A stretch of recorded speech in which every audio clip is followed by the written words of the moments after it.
A black CEO with a valid first-class ticket was forced into economy while a white passenger took his seat. What happened next exposed everything. Like and subscribe if you believe fairness matters. Airports are built to feel controlled and predictable, but at Gate C-18 in Hartsfield-Jackson Atlanta International Airport, that illusion fractured with a single glance. Marcus Ellison stood in the first-class boarding line with his boarding pass for Seat 1A held neatly between his fingers. In his dark, precise suit, he looked like any other passenger waiting for an early morning flight to Washington. That changed the moment Vivian Caldwell stepped into line behind him.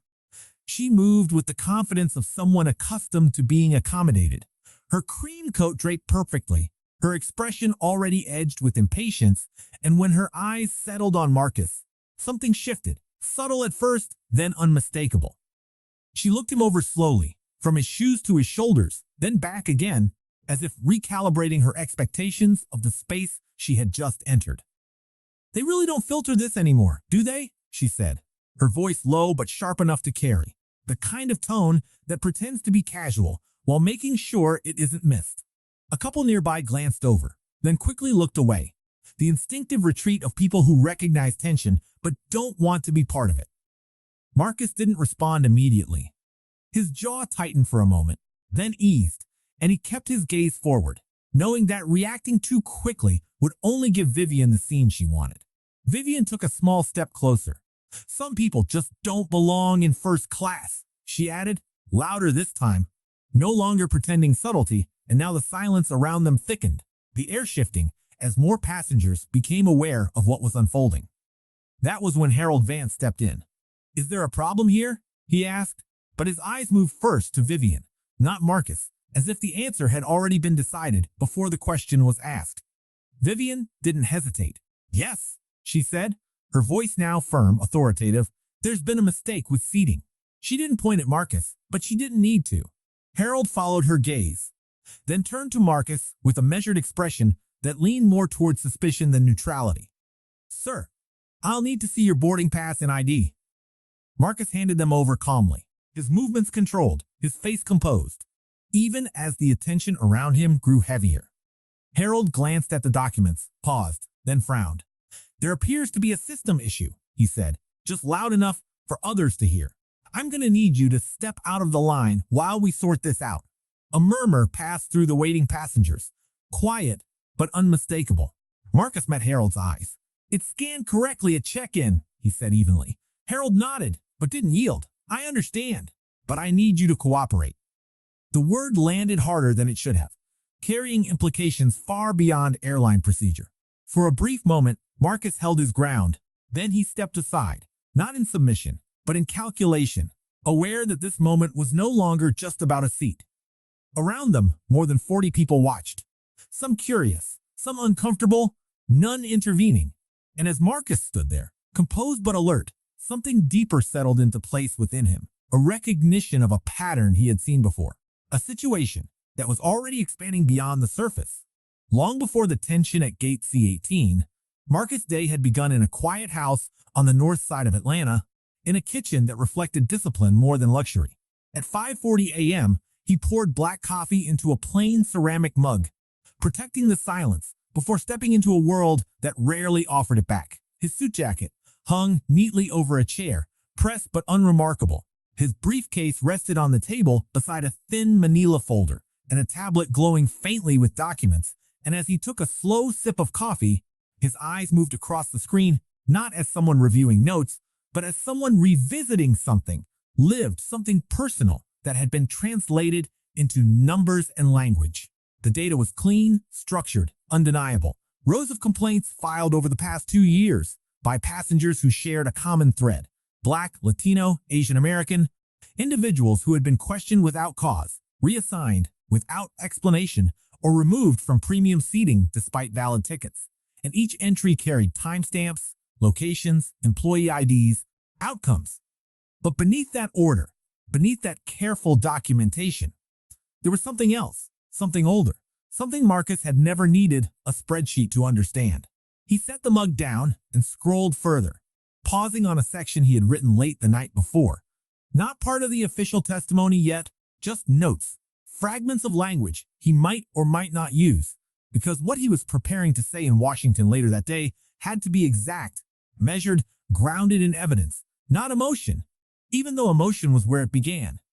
His father had worked at this same airport, though back then it had felt smaller, less polished, a place where the smell of jet fuel lingered on uniforms that came home at the end of long shifts, and Marcus could still remember standing in the doorway as a boy, watching his father sit at the kitchen table in worn coveralls, hands rough, shoulders heavy, saying very little about his day, but carrying something that didn't need words to be understood.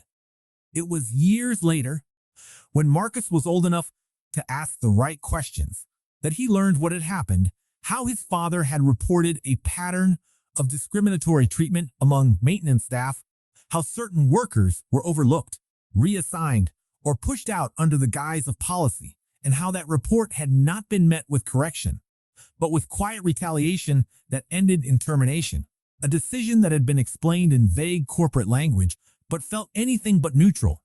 That airline had been Aerovista, the very company Marcus was scheduled to fly with that morning, and the same name now appearing across multiple pages of his report. He had never included his father's story in any official complaint, never mentioned it in interviews, never allowed it to frame the narrative publicly, because he understood that once something became personal, it became easier for others to dismiss, to reframe, to question motive instead of evidence. And Marcus had spent years building something stronger than that, something that could not be ignored because it did not rely on sympathy, only on fact.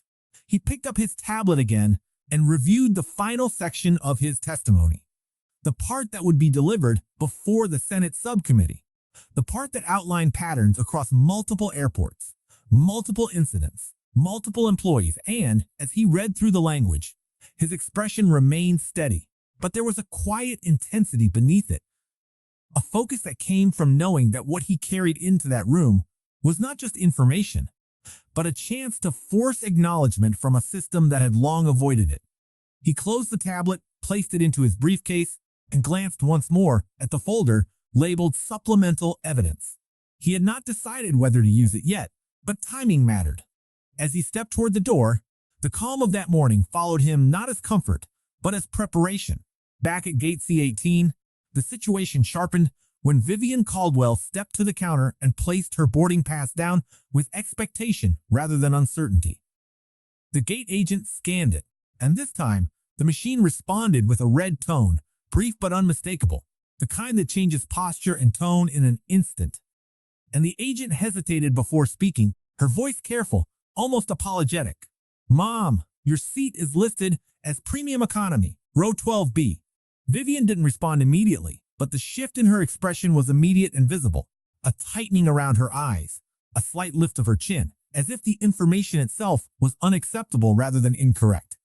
"That's not possible," she said, her voice still measured, but losing its softness. "My husband's assistant was supposed to book first class." The agent glanced back at the screen, fingers moving quickly across the keyboard, but nothing changed. "I'm only seeing 12B, Mom." The line behind them grew quieter, attention focusing in a way that felt almost physical, as if the air itself had leaned closer. And Marcus, standing just to the side now, watched without interruption, his face composed, his attention steady, because what was unfolding was no longer about confusion, it was about response. Vivian exhaled slowly, then reached into her purse and pulled out her phone, her movements precise, practiced, and when she spoke again, her voice carried further, no longer contained. "Do you know who my husband is?" she asked, not as a question, but as a declaration waiting to be recognized. The agent hesitated. "No, Mom. Richard Caldwell," Vivian said clearly, deliberately, allowing the name to settle into the space like a credential. "He funds half the charity partnerships your airline promotes."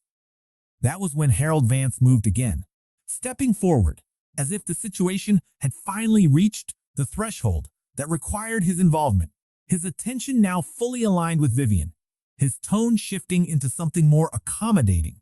"Mrs. Caldwell, let me take care of this," he said, offering a reassurance that hadn't been extended to Marcus moments earlier, and he turned toward the terminal screen, his hands moving with more confidence now, more familiarity, as if the process he was about to initiate was not new to him. He typed for several seconds, paused, then glanced at the seating chart, and for a brief moment, his eyes flicked toward Marcus before returning to the screen. "First class is currently full," he said, his voice calm but already leaning toward resolution. "But let me see what can be done." Vivian didn't accept that answer. Her gaze shifted slowly, deliberately, until it landed on Marcus, standing just a few feet away, and there was no hesitation this time, no subtlety. "That seat," she said, pointing directly toward him. "That's the mistake." The words were clear, direct, and they landed in the silence that followed with a weight that was impossible to ignore. He's not supposed to be there. A few passengers shifted uncomfortably, but no one spoke. Harold did not question her. He did not ask for clarification, did not check Marcus's booking again, did not verify anything beyond what was already known, and instead, he turned back to the screen and began entering commands, his fingers moving quickly, decisively, the kind of motion that suggests authority rather than doubt. Marcus watched the process carefully, and something became undeniable. There was no system error. There was no flag. There was only a decision being made in real time. Harold pressed one final key, and the system updated. "All right," he said, stepping back slightly. "We've made an adjustment." He turned to Marcus, his expression neutral, but the tone beneath it firm. "Sir, your seat has been reassigned. You'll now be in row 32E. The words were delivered as if they were procedural, routine, as if they carried no weight beyond logistics. But Marcus knew better. Because he had seen the screen. He had seen the absence of any warning, any restriction, any justification. And more importantly, he had seen the timing, the sequence, the cause and effect unfolding without disguise. "What was the reason for the reassignment?" Marcus asked calmly, his voice steady, controlled. Harold didn't hesitate. "Passenger comfort adjustment," he replied. The phrase delivered smoothly, almost automatically, as if it had been used before. Marcus held his gaze for a moment, not challenging, not raising his voice, just observing. And in that brief exchange, something passed between them, something unspoken but fully understood, and around them, the boarding process resumed, the line moving forward again, the system restoring its rhythm as if nothing unusual had occurred. While Vivian stepped past the counter with a small, satisfied nod, her new boarding pass in hand, and Marcus, still standing just to the side, looked down at his own, then back at Harold, then at the jet bridge ahead, knowing that what had just happened was no longer something that could be undone, only something that could be remembered and documented. The movement of the line resumed as if the moment had already been resolved, but Marcus did not step forward with it, because for him, nothing about what had just happened felt complete, and the calm that had defined him until now shifted into something sharper, more focused, not outwardly visible, but unmistakably present in the way his posture straightened and his gaze settled with quiet precision on Harold Vance. He did not raise his voice, did not create a scene, but he did not retreat either. "I'd like to understand the basis for that reassignment," Marcus said evenly, his tone measured, his words deliberate.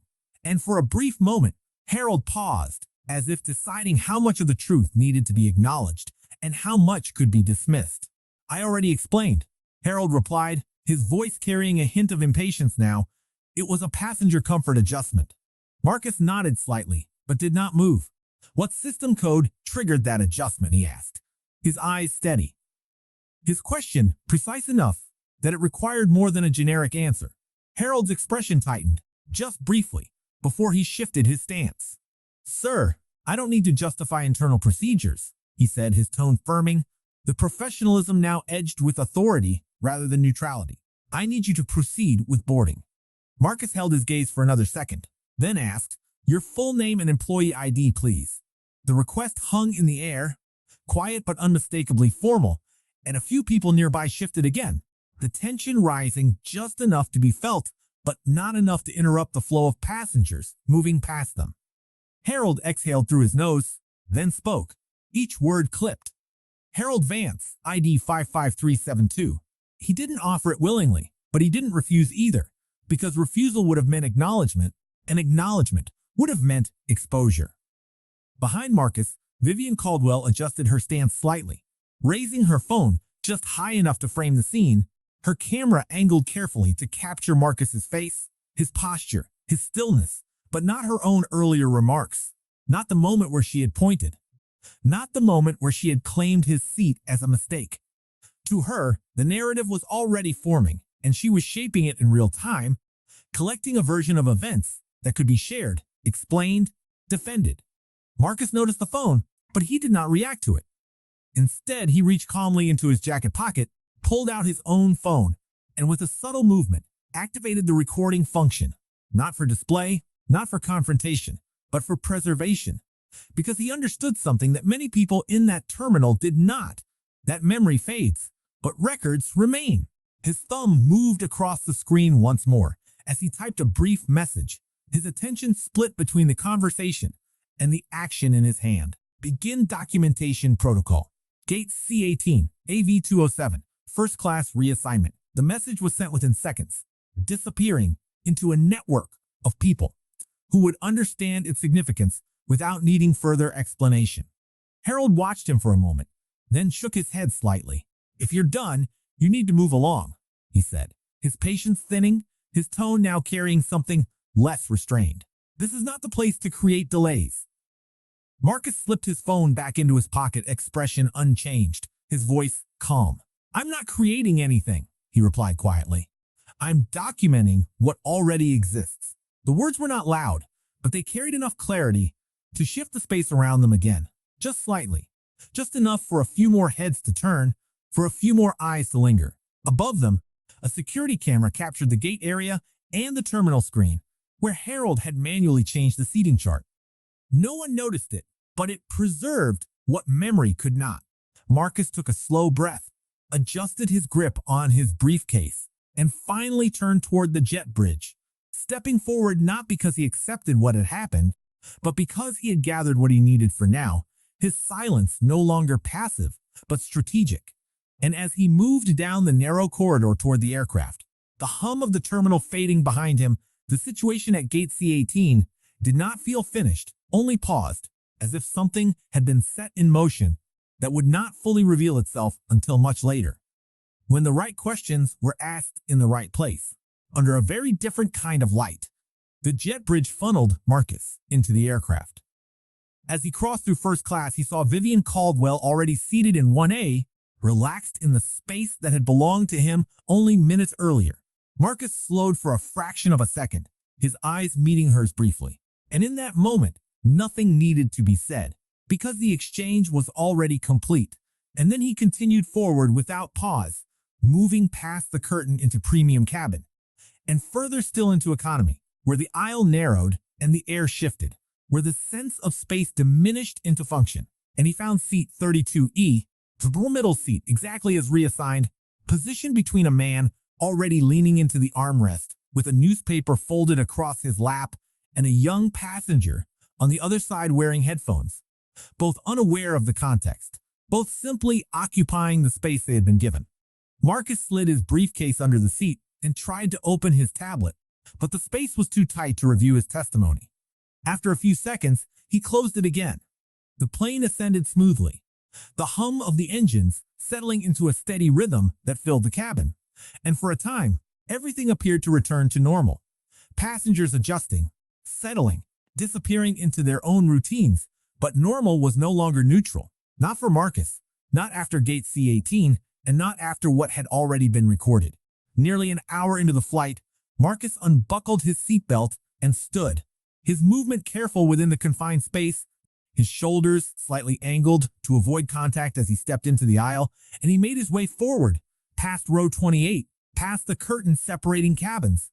Because both lavatories in the economy section were marked occupied, their red indicators glowing steadily, and the forward restroom stood open, accessible, unclaimed. He had taken only a few more steps when a voice cut through the cabin, clear and deliberate. "He shouldn't be up here."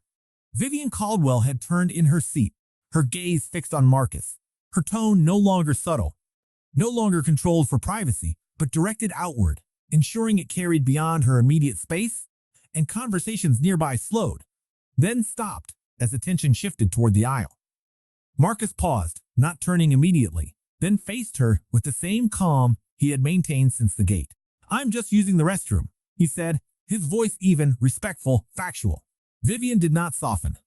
There are restrooms in the back, she replied, her words firm, her meaning unmistakable, and before Marcus could respond, another presence moved into the space, familiar, already aligned. The senior flight attendant stepped forward from the galley area, her posture careful but firm, clearly responding to the tension Vivian had created. Sir, you've been reassigned to economy, she said, her tone careful but firm. I'm asking you to return to your seat and remain in your section for now. Marcus met her gaze, steady, composed. There's no restriction on restroom use, he replied quietly. Not challenging, just stating fact. The senior flight attendant hesitated, then lowered her voice, her tone softening slightly as she waited for him to comply. Around them, the silence thickened again, passengers watching, without speaking as the cabin began to feel less like a place of travel and more like a space of quiet judgment. Marcus held that moment for a brief second longer, then nodded once, not in agreement, but in acknowledgement of the situation as it stood. And he turned, walking back down the aisle without further comment, returning to 32E, sitting, fastening his seatbelt, his expression unchanged, his breathing steady, while in the forward galley, unseen by most of the cabin, Elaine Brooks, the lead flight attendant, reviewed the passenger manifest on her tablet, her brow tightening as she scrolled through the entries, pausing at seat 1A, where a confirmed booking had been altered without any accompanying system code, without any recorded justification. And beside her, Maya Reed, younger observant, leaned slightly closer, noticing the same inconsistency, her fingers moving quickly as she captured an image of the manifest screen with her personal phone before any post-flight updates could obscure the original record. Both of them exchanging a brief glance that said more than words, a shared recognition that what had happened was not procedural, not routine, and not something that should be ignored. While in seat 32E, Marcus sat still, his phone resting quietly in his pocket, continuing to record everything that unfolded. Every word, every tone, every silence as the flight moved steadily forward, carrying with it a moment that was no longer confined to the air, but already beginning to extend far beyond it.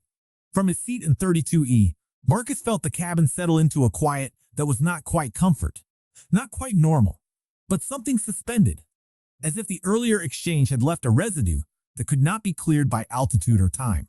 And while most passengers returned to their routines, adjusting screens, lowering window shades, reclaiming the illusion of a routine flight, there were a few who did not disengage, a few who continued to observe, not out of curiosity, but out of recognition, and among them, seated in 3C, was a man whose stillness carried its own authority. Judge Samuel Whitaker had spent more than 3 decades on the federal bench before retiring, and the habit of watching closely had not faded.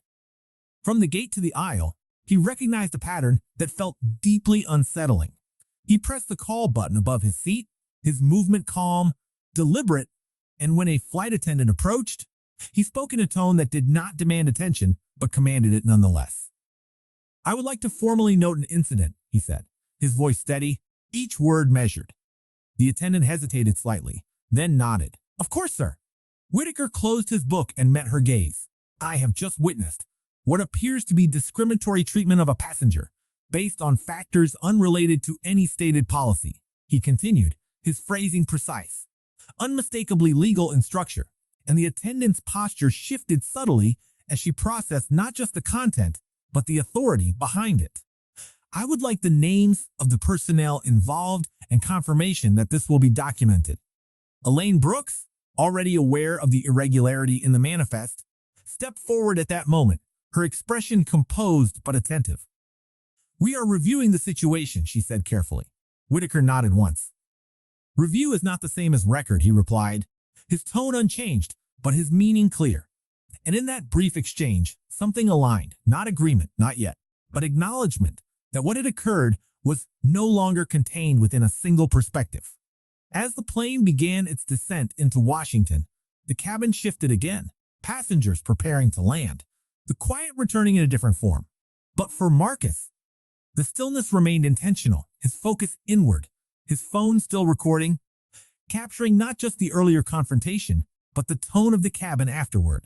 The subtle ways people avoided eye contact, the absence of intervention, the quiet normalization of something that should not have been normal. When the aircraft touched down and the seatbelt sign turned off, the aisle filled quickly, passengers standing, reaching for overhead compartments, the routine choreography of arrival unfolding. And Marcus remained seated for a moment longer, allowing the movement ahead to clear before standing, his briefcase retrieved with the same care he had shown at the beginning of the day. His tie adjusted slightly, not out of vanity, but out of habit, the small restoration of order in a day that had lost its balance. As he stepped into the aisle and moved forward, the distance between rows shortened, the space compressing again as passengers filed toward the exit. And when he reached the forward section, Vivian Caldwell stood just ahead, her posture unchanged, her composure intact, and as she stepped past him, she turned slightly, just enough to ensure he would hear her, her voice low but deliberate. "Some people are simply more comfortable in the back," she said quietly, with enough clarity to make the insult unmistakable. Marcus looked at her without anger, then stepped forward without a word, understanding that the most effective answer would not come in the aisle, but in the right room, at the right time, with the right evidence.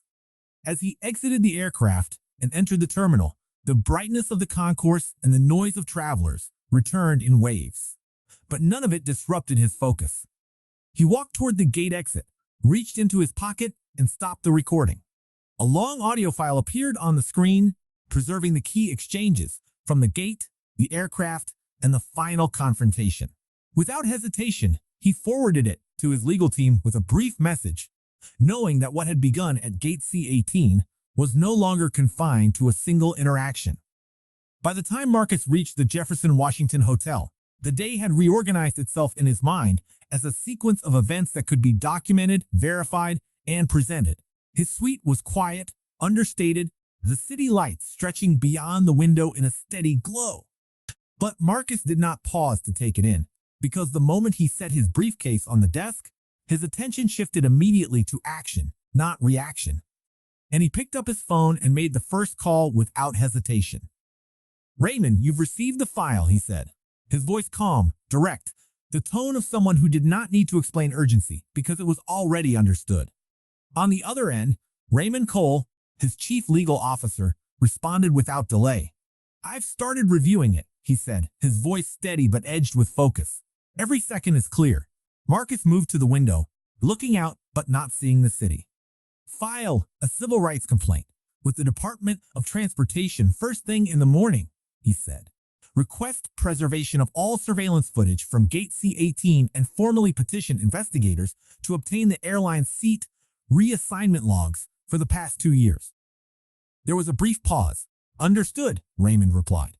"We'll move immediately." Marcus ended the call and initiated the second. "Monica," he said as soon as his assistant answered, "I need a complete review of every active contract we have with Aerovista." Paper shuffled faintly on the other end. "That's extensive," she said. "It needs to be," Marcus replied. "I want total valuation, termination clauses, compliance provisions, everything flagged and ready by 6 in the morning." Monica did not hesitate. "You'll have it," she said. The call ended, and Marcus stood still for a moment, not resting, but aligning his next step. Then he placed the third call. "James," he said when his communications director answered, "Tomorrow's testimony will include a new section." James's tone sharpened immediately. "Related to today?" Marcus nodded, though the gesture could not be seen. "Yes, but it will be precise," he said.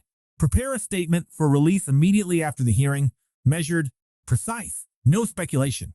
"Understood," James replied. "We'll be ready." Marcus set the phone down, then opened his briefcase and removed the folder labeled Supplemental Evidence, placing it beside his tablet. As he sat at the desk, the room quiet again, except for the faint hum of the city beyond the glass. He opened a blank document and began to write, not in the tone of someone recounting a personal grievance, but in the format of a record, each detail structured, each statement anchored in time. Gate C-18, 8:12 a.m. Verbal exchange initiated by passenger Vivian Caldwell. Manual reassignment executed by Supervisor Harold Vance. No system code present, no documented justification.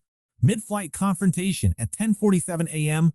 verbal restriction of access to forward cabin, despite no policy basis. And as he wrote, his expression did not change, because this was not about reliving the moment, it was about preserving it accurately, ensuring that nothing could be dismissed as interpretation.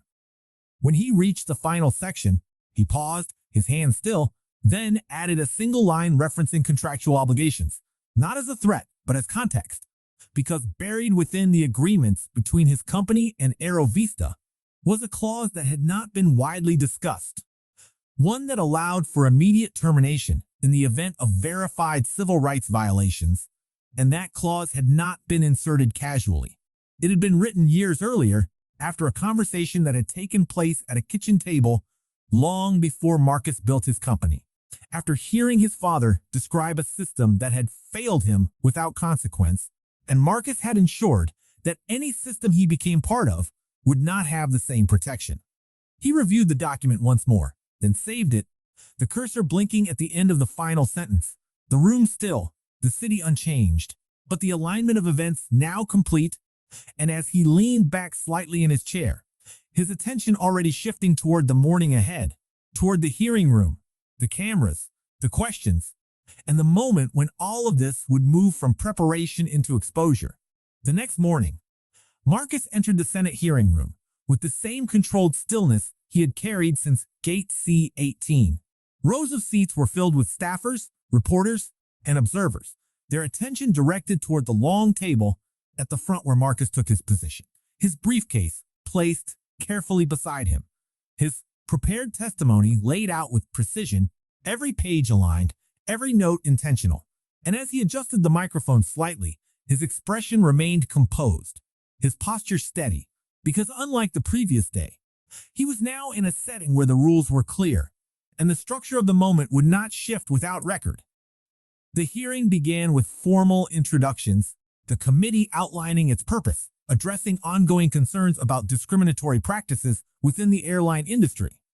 And when Marcus was invited to speak, he did not rush, did not dramatize, but began with the same measured tone he had used in his preparation, presenting data first, patterns of complaints across multiple airports, verified cases of passengers of color being reassigned, questioned, or removed without documented cause, his words structured, supported, methodical, each statement reinforcing the last. The room listened carefully, but it was still within the realm of expectation, a presentation of evidence that confirmed concerns already under review, until Senator Diana Mercer leaned forward slightly, her attention fixed on Marcus with a different kind of focus. "Mr. Ellison," she said, her voice clear, deliberate, "based on your experience, have you personally encountered the type of conduct you are describing?" The question shifted the room, not loudly, but distinctly, and Marcus paused for a brief moment, not because he was uncertain, but because he understood the weight of what came next, and when he spoke, his tone did not change, his delivery remained even, but the content moved from analysis to fact. "Yes," he said simply, "less than 24 hours ago, I was removed from a confirmed first-class seat on an Aerovista Airlines flight, departing from Atlanta." The words landed quietly, but the effect was immediate, a subtle shift in posture across the room, a sharpening of attention that moved from general interest to direct engagement. Marcus continued, each detail presented without exaggeration, without raised voice. Gate C-18, boarding confirmation, manual reassignment without system code, mid-flight confrontation, verbal restriction of movement, each element aligned exactly as it had been recorded. My seat was reassigned to another passenger, who did not hold a first-class ticket. He added, his gaze steady, and no documented justification was provided at the time of the action. The silence that followed was complete, not imposed, but natural, the kind that occurs when a statement is too precise to dismiss and too direct to reinterpret. Marcus did not pause for effect. He simply reached into his briefcase and placed several documents on the table. "In addition to my testimony, I have submitted supporting materials reviewed by counsel," he said. "These include an audio record of the key exchanges, a captured image of the flight manifest prior to post-flight modification, written observations from flight personnel, and the name of a federal witness present during the event." A staff member stepped forward to collect the materials. distributing copies to the committee, and as the documents moved across the table, the dynamic of the room shifted again. Because this was no longer a claim, it was evidence, structured, verifiable, complete. Then Marcus added one more detail, not as emphasis, but as context. For transparency, he said, I am the Chief Executive Officer of Northline Meridian Logistics, which currently holds approximately $1.5 billion in active contracts with Aerovista Airlines. The statement did not change his tone, but it changed the room entirely because the implication was immediate and unavoidable. The individual who had been reassigned, questioned, and restricted was not only a passenger, but a principal partner within the very system now under review, and the gap between perception and reality became impossible to ignore. Reporters shifted in their seats, pens moving faster, cameras adjusting, and Senator Mercer leaned back slightly, her expression measured but unmistakably altered, as the hearing transitioned from discussion into revelation, and Marcus, still composed, still controlled, remained focused not on the reaction around him, but on the process ahead, because what had begun at Gate C-18 was no longer a contained incident. It had entered a space where it would be examined, challenged, and expanded, and the response to it would not come from a single voice, but from a system now forced to confront what it had allowed to continue. Within hours of the hearing, clips of Marcus' testimony spread across news networks and digital platforms. Aerovista responded with a vague statement acknowledging a passenger concern while avoiding the details he had presented. The tone was measured, neutral, and intentionally vague, but the public response was anything but, because the details already presented could not be undone by general language, and social media amplified the contrast, with viewers comparing the official statement to the recorded audio and the submitted documentation, identifying discrepancies in tone, in acknowledgement, and in accountability. Patrick Sloan, the airline's chief executive officer, appeared on a televised interview later that afternoon, describing the incident as an isolated personnel matter, suggesting that any irregularity would be addressed internally, his language precise but distancing, attempting to contain the situation within the actions of individuals rather than the structure of the organization. That framing did not hold. Within days, the Department of Transportation announced the opening of a formal investigation, assigning a civil rights compliance unit to review not only the incident involving Marcus, but the airline's broader practices related to passenger reassignment and service access. Internal logs covering the previous 20 months revealed a series of cases that followed a similar pattern.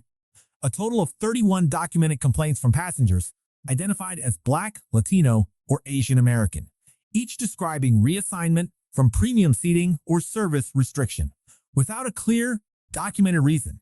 And in 19 of those cases, the reassigned seat had been allocated to another passenger with a lower fare classification, a detail that shifted the narrative from error to pattern.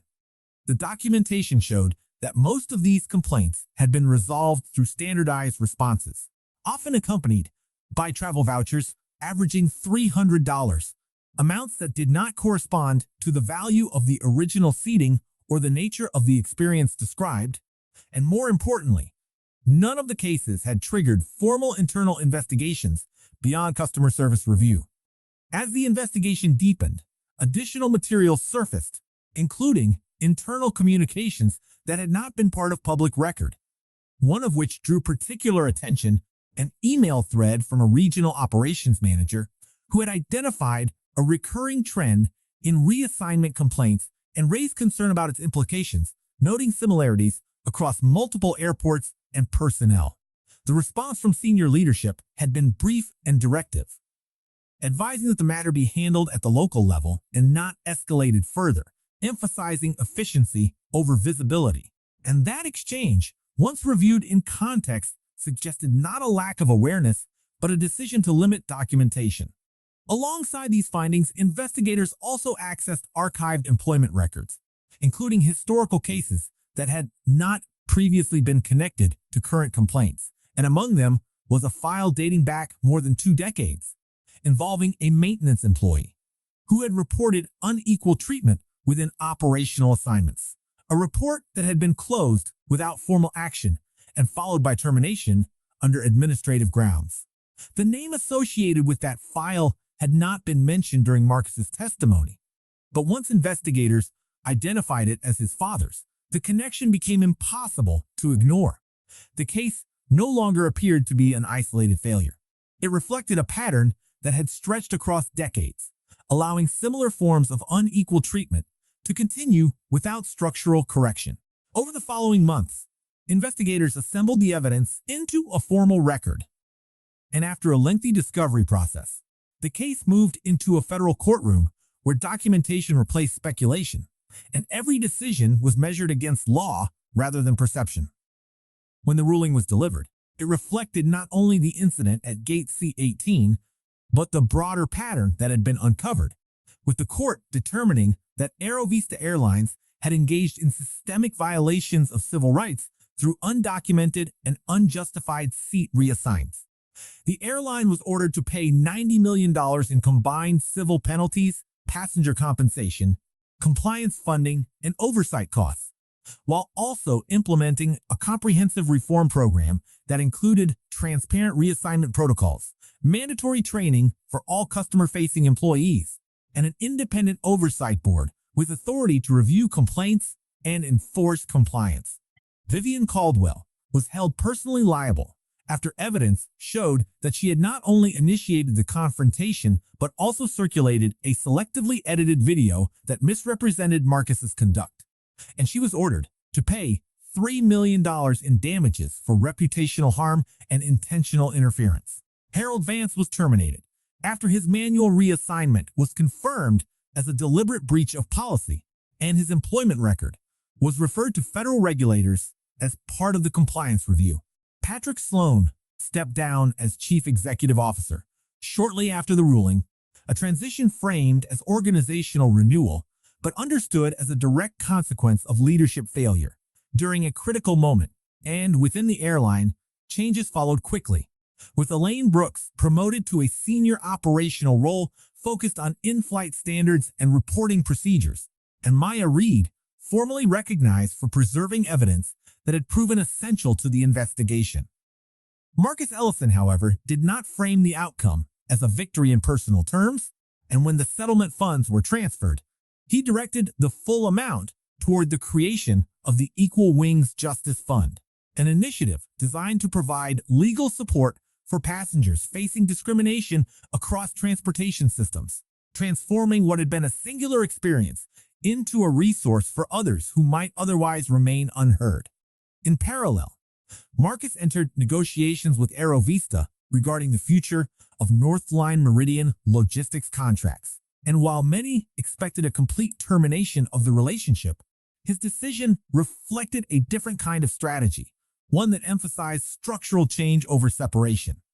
He agreed to continue the partnership only after Aerovista accepted new leadership oversight, independent civil rights monitoring, public compliance reporting, immediate termination rights upon verified violations, and the most stringent civil rights compliance clause in the industry. That clause did not remain isolated, because within months, other carriers began adopting similar provisions voluntarily, recognizing that accountability had become not only a legal expectation, but a standard of trust, and what began as a response to a single event evolved into a shift in how the industry defined responsibility. Several months later, Marcus returned to Washington for a follow-up hearing, traveling once again through the same system that had once questioned his place within it. And as he boarded his flight, this time taking his assigned seat in 1A without interruption, the moment carried a different significance, not because the seat itself had changed, but because the conditions surrounding it had been altered. As the aircraft reached cruising altitude, Marcus removed a worn photograph of his father in a maintenance uniform outside the old airport. He held it for a moment, understanding that the outcome was never truly about where he sat, but about whether the system could be forced to recognize dignity. If this story stayed with you, consider subscribing for more real stories that matter. Where are you watching from, and what moment hit you the hardest? This story reminds us that dignity is not something gained by status, wealth, or apparent. It's a right that belongs to every person in every space. What happened to Marcus Ellison was not just about a seat on a plane.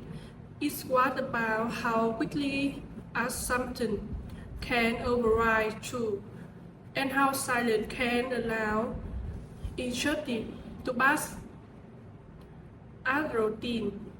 But it also teaches something more powerful, the strength of reaching clarity and preparation.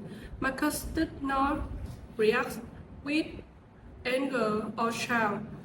He responded with eclipse-like evidence and purpose in a world that often rewards low reaction. His quiet resolve became the most powerful voice in the room. We are also reminded that systems do not change on their own. They change when individuals choose to see, to document, and to speak, especially when it is uncomfortable. The bystander, the staff, and the witness all had a role. And whenever one person chose to act with integrity, the truth began to surface. In the end, this is not just a story about injustice, it is a story about accountability. It challenges us to ask when we see something wrong. Do we look away or do we stand still long enough to make it right?